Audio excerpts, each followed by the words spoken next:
মানুষকে যদি জিনে ধরে অথবা কেউ ব্ল্যাক ম্যাজিক করে, তো এই জিনে ধরা এবং ব্ল্যাক ম্যাজিক করা ব্যক্তি অনেক সময় রুকিয়া করাইতে গেলে রাকিরা 20,000, 30,000, 50,000 টাকা পর্যন্ত চান এবং প্রতি কোর্সে প্রচুর খরচ হয়।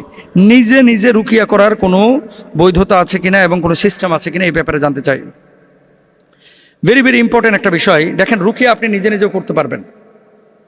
এখন আমাদের বাংলাদেশের মানুষ আয়াত পারে না, কোরআন পারে না, হাদিস পারে না, বলতে পারে না, এই জন্য রুকিয়া নিজে নিজে করতে পারে না। আজকে আপনাদেরকে একেবারে ক্লিন করে দেব যে রুকিয়াটা নিজে নিজে কিভাবে করবেন। পরিষ্কার করে আলোচনাটা শোনেন এবং আপনারা প্রত্যেকে নোট রাখবেন যদি সম্ভব হয় যে রুকিয়াটা কিভাবে করে। আউফ ইবনে মালিক রাদিয়াল্লাহু তাআলা আনহু তিনি বলছেন, ইয়া রাসূলুল্লাহ কাইফা তারা ফি যালিক ফাকালা, মানে উনি জিজ্ঞেস করেছিলেন যে ইউরিদু আলাইয়া রুকাকুম লা বাসা বিররুকা মা লাম ইয়াকুন ফি শিরক। আমরা জাহিলিয়াতে রুকিয়া করতাম, আমরা রাসূল সাল্লাল্লাহু আলাইহি ওয়াসাল্লামকে জিজ্ঞেস করলাম, তিনি বললেন তোমরা তোমাদের রুকিয়া আমার কাছে উপস্থাপন করো, শিরিক মুক্ত হলে রুকিয়া করতে কোনো সমস্যা নাই। এমন রুকিয়া যদি করেন যেখানে শিরকের কোনো সমস্যা মানে সম্পৃক্ততা নাই, এই রুকিয়া আপনি করতে পারেন। সহিহ মুসলিমের হাদিস। এখন রুকিয়া করার মূল শর্ত কি কি, শর্তগুলো জেনে নেন। 1 নম্বর কোরআনের আয়াত ব্যবহার করা, 2 নম্বর সহিহ দোয়া ব্যবহার করা, 3 নম্বর শিরিক না থাকা, 4 নম্বর শুধু আল্লাহর কাছে সাহায্য প্রার্থনা করা। সবচেয়ে শক্তিশালী রুকিয়ার আয়াত হচ্ছে সূরা ফাতিহা। সূরা ফাতিহাকে সূরাতুশ শিফাও বলা হয়। এই সূরা ফাতিহা হুজুররা দেখেন না আস্তে আস্তে কি পড়ে যেন পানিতে ফু দেয়, কি পড়ে? প্রথমে সূরা ফাতিহা পড়ে, সূরা ফাতিহা পড়ে ফু দেয়। তো এটা সূরা ফাতিহা পড়বেন। 2 নম্বর আয়াতুল কুরসি পড়বেন। 3 নম্বর সূরা ইখলাস, ফালাক, নাস।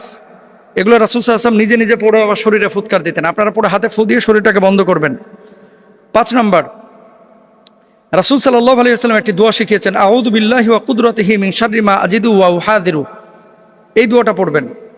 রেফারেন্স সহিহ মুসলিমের। এই দোয়াটি রাসূল আকরাম সাল্লাল্লাহু আলাইহি ওয়াসাল্লাম নিজে পড়েছেন। ঘরে বসে রুকিয়া করার পূর্ণ পদ্ধতি একটু জেনে নেন। 1 নম্বর নিয়ত করা, মন থেকে বলবেন আমি আল্লাহর কাছে শিফা চাই। কারণ কি? ওয়ানুনাজ্জিলু মিনাল কুরআনি মা হুয়া শিফা। শিফা একমাত্র আল্লাহ তাআলা করতে পারেন, আর তো কেউ করতে পারেন না। এই জন্য আল্লাহর কাছে শিফার জন্য দোয়া চাইবেন, দোয়া করবেন। 2 নম্বর উজু করে নেবেন, পবিত্র হবেন। 3 নম্বর সূরা ফাতিহা 7 বার, আয়াতুল কুরসি 1 বার, সূরা ইখলাস 3 বার, সূরা ফালাক 3 বার, সূরা নাস 3 বার। এরপরে 4র্থ ধাপে নিজের শরীরে ফু দেওয়া, হাতে ফু দিবেন। এগুলো পড়ার পরে শরীরটাকে মুছে নেবেন। 5 নম্বর দোয়া করবেন, আল্লাহুম্মা শফিনি শিফা লা ইউগাদিরু সাকামা। এরপরে 7 নম্বরে জিন থেকে সুরক্ষার দৈনিক কিছু আমল করবেন।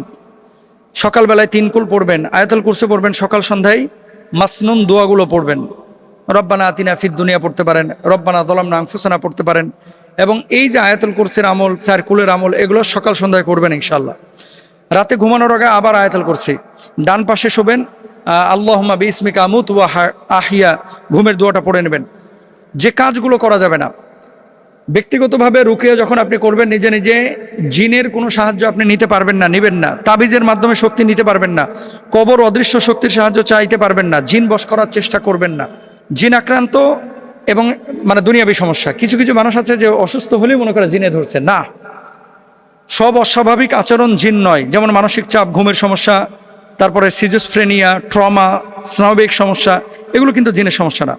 এই জন্য যেই রুকিয়ার আয়াতগুলো এবং সিস্টেমগুলো আপনাদেরকে বললাম, এগুলো দৈনন্দিন জীবনে করেন, নিজে নিজে রুকিয়া করবেন। সূরা বাকারাটা মোবাইলে ছাড়ে রাখেন, ইনশাআল্লাহ মুক্তি পাবেন।